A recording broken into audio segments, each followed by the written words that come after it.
अपनी ज़िंदगी में एक कहानी हम सब लिखते हैं और वो होती है हमारी ज़िंदगी की कहानी।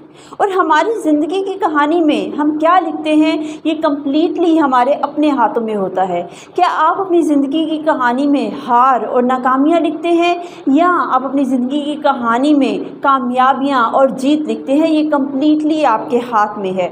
कोई दूसरा आपको इस चीज़ के ऊपर मजबूर नहीं कर सकता कि आप अपनी ज़िंदगी की कहानी में क्या लिखें। क्या जब आप पर कोई मुश्किल वक्त आता है आप पीछे हट जाते हैं, हार मान लेते हैं, हिम्मत हार जाते हैं, तो फिर आपको अपनी ज़िंदगी की कहानी में यही लिखना पड़ेगा कि आप एक हिम्मत हारने वाले बुज़दिल इंसान हैं। लेकिन अगर जब आप पे मुश्किल वक्त आता है, कड़ा वक्त आता है, तो आप उसके सामने खड़े रहते हैं, उसको फेस करते हैं, तो फिर आपकी कहानी में लिखा जाएगा कि आप बाहिम्मत इंसान हैं जो कि मुश्किलात के सामने डट कर खड़े रहते हैं।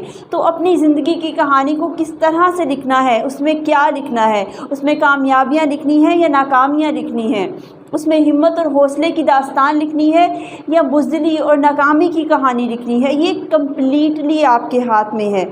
अपनी लाइफ की कहानी को खूबसूरत बनाइए, लेकिन वो तब ही मुमकिन होगा जब आप अपनी लाइफ की कहानी में कामयाबियाँ लिखेंगे, अपनी हिम्मत, अपनी जुर्रत और अपनी बहादुरी के बारे में लिखेंगे। आप अपनी ज़िंदगी में अगर डट कर खड़े रहेंगे तो आपकी कहानी भी वैसी ही बनेगी जैसे कि आप ज़िंदगी गुजारेंगे। और अगर आप अपनी ज़िंदगी में हार मानेंगे तो फिर आपकी कहानी में सिर्फ़ और सिर्फ हार होगी और पछतावे होंगे।